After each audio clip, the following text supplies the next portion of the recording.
I've waited 17 years for this day. I can't wait to see you again, Mama.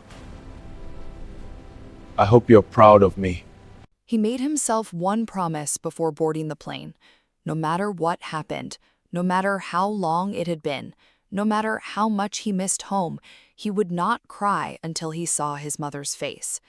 For 17 years, that promise had carried him through lonely nights in Texas, through double shifts, through birthdays he missed, through Christmas mornings spent eating microwaved food alone in a small apartment while everyone else celebrated with their families. Every difficult day ended with the same thought: I'm doing this for Mama. 17 years. That was how long it had been since he had hugged the woman who raised him. 17 years since she stood at the airport in Nigeria, waving until she could no longer see him. 17 years since she whispered, "Go and build the future I couldn't give you." Now he was finally coming home. The airplane touched down just after sunrise. As passengers applauded softly, he remained seated for a moment, staring through the small window. The familiar sight of Nigeria stretched beneath the morning light. His chest tightened. He smiled to himself. I'm home. Inside the airport, everything felt familiar. The warm air, the sound of people speaking Igbo, Yoruba, Hausa, and English all at once, the smell of roasted plantain drifting from a nearby food stall. Even the noisy taxi drivers calling for passengers made him smile. For the first time in years, he felt like he belonged somewhere. He collected his black suitcase from the baggage carousel and stepped outside. His phone buzzed. It was another message from his father's younger sister. "Drive safely. Your mother can't wait to see you." He smiled. He had no reason to doubt her.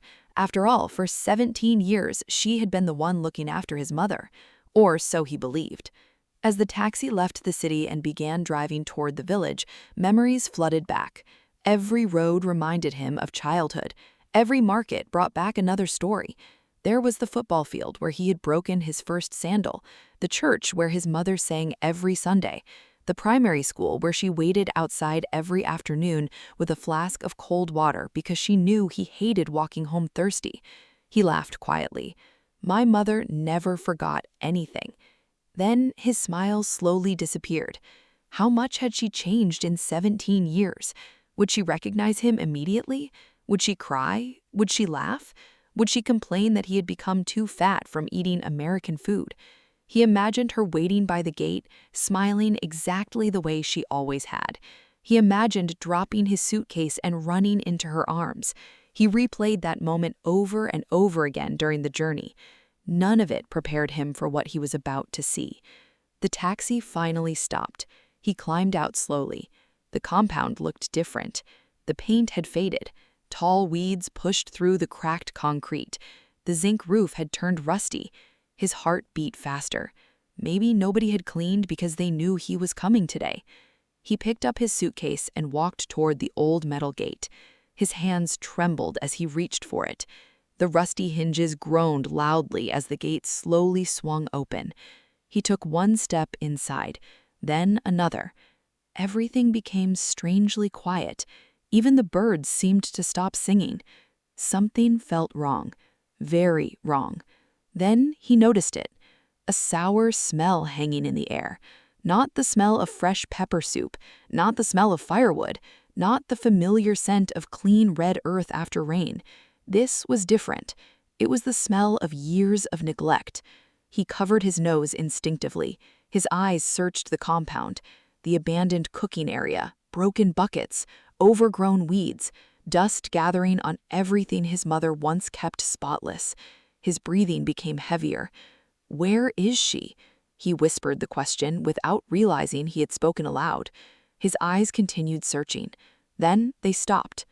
There, near the far corner of the compound, beside an overflowing rubbish bin, an elderly woman sat quietly on the ground. Her wrapper was faded. Her gray hair was uncombed. She held a small metal tin in her hands, slowly eating what looked like leftover food. He frowned. His first thought wasn't that it was his mother. It couldn't be. His mother would never. She was too proud, too clean, too dignified. Then the woman slowly lifted her face. Time stopped. His heartbeat disappeared. His fingers loosened. The black suitcase slipped from his hand and crashed onto the dusty ground. "No," his voice barely escaped his lips. "No." His eyes filled with tears. The woman looked familiar. The shape of her face, the eyes, the gentle way she held the spoon. Everything reminded him of only one person. Mama. His knees buckled beneath him. He stood frozen, unable to move, unable to breathe, unable to believe what he was seeing. This wasn't the woman who once served hundreds of customers every week. This wasn't the woman who never left home without ironing her wrapper. This wasn't the woman whose laughter filled the entire compound. This was someone life had forgotten, or so it seemed. Before he could take another step, the front door slowly opened. Someone had been watching all along. For what felt like an eternity, he couldn't move. The only sound he could hear was his own breathing. His suitcase lay forgotten in the dust behind him. The elderly woman sitting beside the rubbish bin slowly raised her head. Her hands trembled as she held the old metal tin close to her chest. She looked at him with tired eyes that seemed to search through years of memories.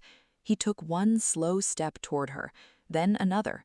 His heart pounded so loudly he thought everyone in the compound could hear it. "Mama." The word came out as nothing more than a whisper. The elderly woman blinked. She stared at his face without speaking. He knelt in front of her. Up close, the truth hurt even more. The lines on her face were deeper than he remembered. Her hands, once strong enough to carry heavy cooking pots from sunrise until evening, now looked painfully thin. Her cheeks had sunk. Her eyes carried a sadness that no child should ever see in a parent's face. He fought back tears. "Mama, it's me. It's your son. I came home." She continued staring. For several long seconds, she said nothing. Then she slowly lifted one shaking hand toward his face. Her fingertips brushed against his beard, almost as though she was trying to convince herself he was real. Her lips trembled. She stopped, looked again. "My son." A tear rolled down her cheek. "You came back." The words shattered something inside him. He wrapped his arms around him as gently as he could. For a moment, she sat completely still. Then, little by little, her arms wrapped around him too. She rested her head against his shoulder. Neither of them spoke. They simply cried. 17 years of distance, 17 years of missed birthdays, 17 years of unanswered hugs. All of it disappeared into that single embrace. Behind them, the front door creaked open. A woman stepped outside. She stood quietly on the veranda with her arms folded across her chest. She did not look surprised. She did not look frightened. She simply watched. It was the calmness on her face that caught his attention. Not guilt, not shame, just a quiet acceptance, as though she had rehearsed this moment many times in her mind. He slowly stood, still holding his mother's hand. Their eyes met. "You've arrived," she said softly. He stared at her. "I have. I wasn't expecting you this early." Her voice remained unusually calm. He looked around the compound again. The broken chairs, the weeds, the overflowing rubbish bin, the cracked walls. Then he looked back at her. What happened here? She shrugged lightly. Things became difficult. Difficult? His voice was barely controlled. "I've been sending money every single month. I sent enough to build a house. I sent enough for repairs. I sent enough for food. So where did it all go?" She sighed. "You've just arrived. Let's not discuss this outside. Your mother needs rest." He stared in disbelief. "My mother needs rest?" He pointed toward the rubbish bin. "I found her eating beside a rubbish bin." His voice cracked. "Does that look like someone who has been cared for?" The woman avoided his eyes. She stopped taking care of herself. She became forgetful. "We all tried." "You all tried?" He looked around the empty compound. "Where is everyone? Where are the people who were supposed to help her?" She folded her arms tighter. "You don't understand everything that happened." "No," he nodded slowly. "I don't. That's exactly why I'm asking." Silence filled the compound. His mother gently tugged at his sleeve. He looked down. She was still holding his hand tightly, almost as if she was afraid he might disappear again. He knelt beside her once more. "Mama, come with me." She looked at him carefully. "Are you leaving again?" His eyes filled with tears. "No, not today, not tomorrow. I'm here now." A faint smile appeared on her face. One of the neighbors had quietly gathered outside the gate, then another. Soon several people stood watching in silence. Nobody interrupted, nobody spoke. An elderly man removed his cap and lowered his head. A middle-aged woman wiped tears from her eyes. Everyone knew the truth. Everyone had watched this family slowly fall apart. But until today, no one had known the son would finally come home. The silence became heavier. Finally, one elderly neighbor stepped forward. He looked directly at the young man. "My son, there are things you need to know." The aunt immediately interrupted. "This is a family matter." But the old man didn't move. The words hung in the air. Everyone except him. No one spoke for several seconds. The only sound was the gentle rustling of dry leaves as the afternoon breeze swept through the neglected compound. The young man slowly looked around at the faces gathered outside the gate. Some lowered their eyes. Some looked at him with sympathy. Others looked toward his aunt without saying a word. It was as though the entire neighborhood had been carrying a secret for years. He took a deep breath. Then he turned to the elderly man. "Please." His voice was calm, but it trembled beneath the surface. "Tell me what happened." Before the old man could answer, his aunt stepped forward. "Don't listen to gossip. They don't know everything." The elderly man sighed. "No one knows everything," he replied quietly. "But we all know enough." The young man remained silent. He wanted the truth, no matter how painful it would be. The elderly man looked toward the elderly woman sitting quietly beside her son. "There was a time," he began, "when your mother was the strongest woman on this street." A faint smile crossed several neighbors' faces. "She woke before sunrise every morning. By 6 o'clock, the smell of pepper soup filled the whole neighborhood. People came from different streets just to eat her food. Nobody left her stall hungry. If a child had no money, she still gave them something to eat." Another woman nodded. "I remember that. My children grew up eating at her stall." The elderly man smiled sadly. "Your mother never counted who could pay. She only counted who was hungry." The young man's eyes filled with tears. "That's the mother I remember." The old man nodded. "Then your father became ill. He fought for as long as he could, but before the house foundation was completed, he passed away." The compound became quiet again. The young man lowered his head. Even after 17 years, speaking about his father still hurt. "I promised him," he whispered. "I promised him I would finish the house." "You tried," the old man replied gently. "We all believed you were." The young man frowned. "What do you mean?" "We believed the house was being built. Your aunt told everyone that money was arriving every month. And whenever anyone asked about the construction, she always had an answer. The builders are coming next week. The roof has been ordered. The price of cement has increased. There was always another explanation." Another neighbor stepped forward. "I even congratulated her one day. I thought she had done a wonderful job looking after your mother." His aunt shifted uncomfortably but remained silent. The elderly man continued. "Then your mother's food stall closed. At first, she said she was tired. We thought she simply needed rest. But days became weeks. Weeks became months. She stopped coming to church. She stopped attending community meetings. Sometimes we would see her sitting alone outside the house for hours." The young man slowly turned toward his mother. She stared quietly at the ground, as though the conversation belonged to someone else's life. "Didn't anyone help her?" he asked softly. "We tried. We brought food. We visited. We encouraged her. But every time we asked your aunt whether your mother needed anything, she always said the same thing. 'Don't worry, your son in America is taking care of everything.'" Several neighbors nodded. "That's what she always told us." The young man's hands slowly formed into fists.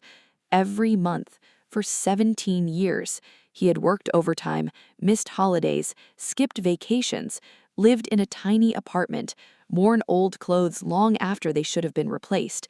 Every dollar he could spare had gone home. He remembered working through Christmas while snow covered the streets of Texas. He remembered eating instant noodles because he wanted to send a little extra that month.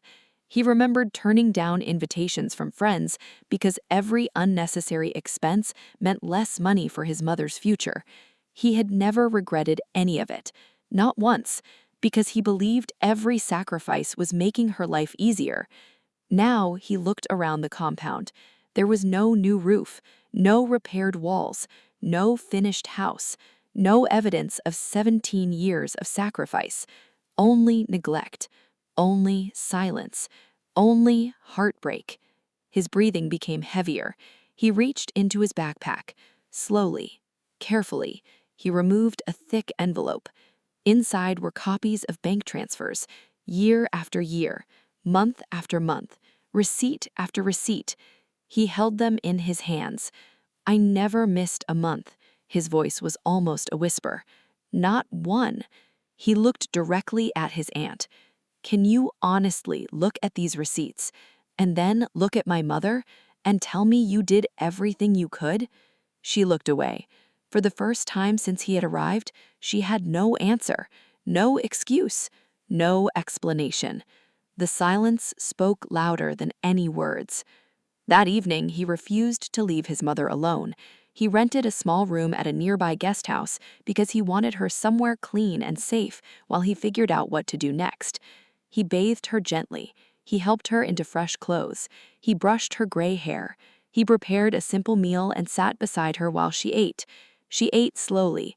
Every few minutes, she looked up at him, almost as if she was making sure he was still there.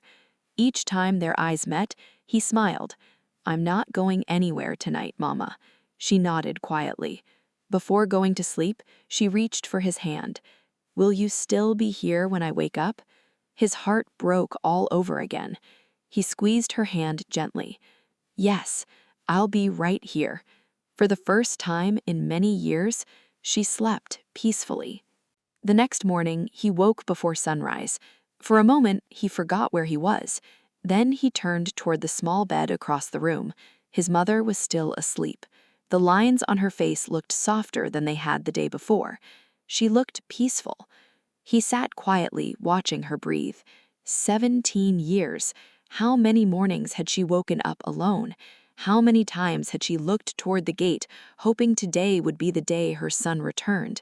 The thought made his chest ache. A gentle knock came at the door. It was the owner of the guest house, carrying 2 cups of hot tea. I heard you came back from America, the elderly woman said kindly. I also heard you brought your mother here. He nodded. Thank you for letting us stay. The woman smiled. Your mother used to help everyone around here. When my husband lost his job many years ago, she fed my children for almost 3 weeks. I never forgot that. The young man lowered his eyes. She deserves better than this. Yes, the woman replied softly. She always did. A little later that morning, he took his mother to a local medical clinic. She walked slowly beside him. Every few steps, she reached for his hand, almost like a child afraid of getting lost. Inside the consultation room, the doctor listened carefully. He asked gentle questions. Sometimes she answered, sometimes she simply looked toward her son before speaking. After nearly an hour, the doctor closed the file and removed his glasses. I don't believe your mother has lost herself, he said. I believe she has been carrying loneliness for a long time. He explained that years of grief, isolation, poor nutrition, and neglect had gradually affected her memory and confidence. With proper care, regular meals, medical treatment, and people around her, I believe she can improve. The young man felt tears sting his eyes again. So there's hope? The doctor smiled. There is always hope. Outside the clinic, his mother looked at him and smiled faintly. Did the doctor scold me? He laughed through his tears. No, Mama. He told me I need to spoil you. She laughed. It was only a small laugh, but it was the first genuine laugh he had heard since returning home. For a brief moment, he saw the mother he remembered. That afternoon, a community health worker began arranging regulates. She spent time talking with his mother. They looked through old family photographs together. One photograph showed a much younger woman standing proudly beside a steaming pot of pepper soup. Her mother smiled. "I remember that day." "You sold out before noon," the health worker said after hearing the story. Her mother nodded proudly. "I had to cook another pot." The young man smiled quietly. Every memory that returned felt like another small victory. 3 days later, the health worker asked if she could speak to him outside. "There is something you should know," she said gently. He immediately became worried. "Is my mother getting worse?" She shook her head. "No, actually. Today, she asked me what year it was." He waited silently. When I told her, she counted on her fingers. Then she whispered, "My son has been gone for 17 years. The health worker looked directly into his eyes. "She remembered every single year. She never forgot you. She was simply waiting." He covered his face with both hands. Every phone call, every money transfer, every promise he had made, his mother had held on to all of them. Not because she wanted money, not because she wanted a new house. She only wanted her son. That evening, he made another decision. Enough was enough. He wanted answers, real answers. The next morning, he walked into the office of a respected lawyer in town. The office was simple but organized. Shelves filled with legal books lined the walls. Files were stacked neatly across a large wooden desk. A middle-aged lawyer greeted him warmly and invited him to sit. "I've read stories like yours, but every family carries its own pain." He carefully removed a thick folder from his backpack. Inside were bank statements, money transfer receipts, emails, printed messages, even handwritten notes where he had recorded how much he sent. The lawyer opened the first folder. Inside were property records. She slid them across the desk. "Do you recognize this address?" He studied the document carefully. Then he shook his head. "No." She placed a photograph beside it. It was a neat 2-bedroom bungalow, freshly painted. A small fence surrounded the compound. Flowers lined the walkway. "It was purchased 8 years ago," she said quietly. He frowned. "Who owns it?" She turned another page. "The property is registered in the name of one of your relatives." His heart sank. She continued, "It has been rented out for years." She opened another folder. "This plot of land was purchased 2 years later." Another document. "This vehicle was bought with a bank transfer from the same account." Another receipt. Another transfer. Another purchase. Each page revealed another piece of the truth. By the time she finished, the room was silent. The young man leaned back in his chair. His eyes remained fixed on the stack of documents.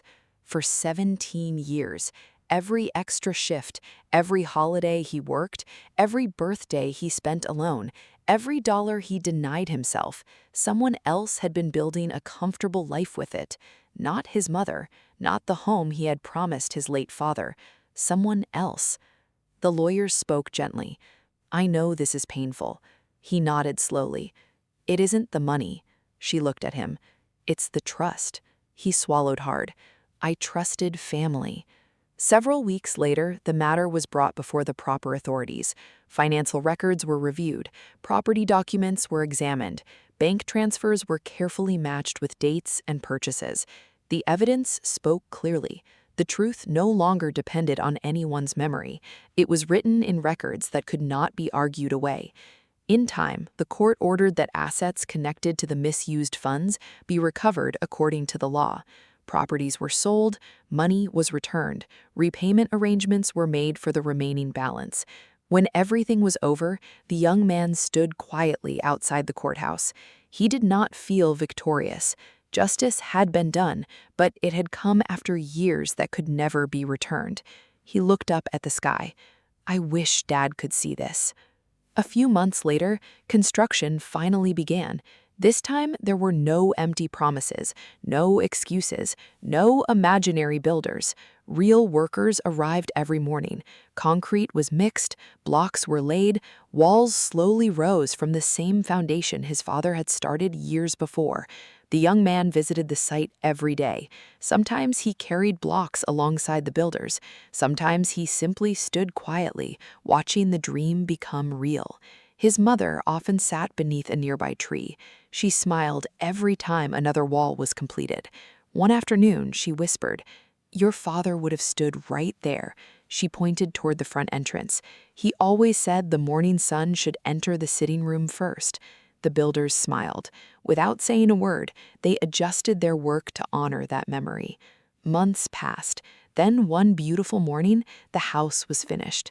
Cream-colored walls, a strong roof, wide windows, a clean veranda, the kind of home their parents had dreamed about together. His mother stood at the front door for a long time. She gently touched the wall with her fingertips. Then she closed her eyes. "I never thought I would live to see this." He wrapped an arm around her shoulders. "You always deserved it." Life slowly became peaceful again. The community health worker continued visiting. Neighbors stopped by more often. Children once again laughed inside the compound. Flowers bloomed where weeds had once grown. Then one afternoon, while cleaning an old storage room, he found something covered in dust. His mother's old cooking pot, the same heavy metal pot she had used for decades. He cleaned it carefully until the black metal shone once again. Without saying a word, he carried it into the kitchen. His mother looked at it. For several seconds, she didn't move. Then she reached out. Her fingers slowly traced the rim. A smile spread across her face. "I made thousands of bowls of pepper soup with this pot." He laughed softly. "I know. You made the best pepper soup in the whole neighborhood." She smiled proudly. "I did, didn't I?" "You certainly did." She looked toward the kitchen. Maybe I'll cook again." He nodded. "I think everyone has been waiting for that." A few weeks later, the smell returned. Pepper, onions, fresh herbs. The rich aroma drifted through the street exactly as it had years before. Neighbors smiled as they walked past the compound. Some even stopped outside the gate. "It smells just like old times." His mother laughed. "I suppose my hands remembered after all." One evening, they sat together on the veranda watching the sunset. She turned toward him. "Will you go back to Texas?" He thought about the apartment, the job, the life he had built there. Then he looked at his mother. The answer became easy. "I'll go back for a little while. I need to finish things properly. I owe that much to the people who trusted me." She nodded. "And then?" He smiled. "Then I'll come home. If home is here, then this is where I belong." She squeezed his hand. "I waited 17 years. I can wait a few more months." He smiled through tears. "You'll never have to wait that long again." Early the next morning, sunlight poured through the kitchen windows. His mother struck a match. She lit the stove. She placed her old cooking pot on the flame. Steam slowly rose into the morning air. He stood quietly in the doorway watching her, not because she needed his help, but because he never again wanted to miss ordinary moments like this. She looked over her shoulder. Their eyes met. She smiled. "You are here now." He smiled back. "Yes, Mama. I'm finally home." Outside, the neighborhood slowly came to life. Inside, the sound of soup gently simmering filled the house, and for the first time in 17 years, it truly felt like home.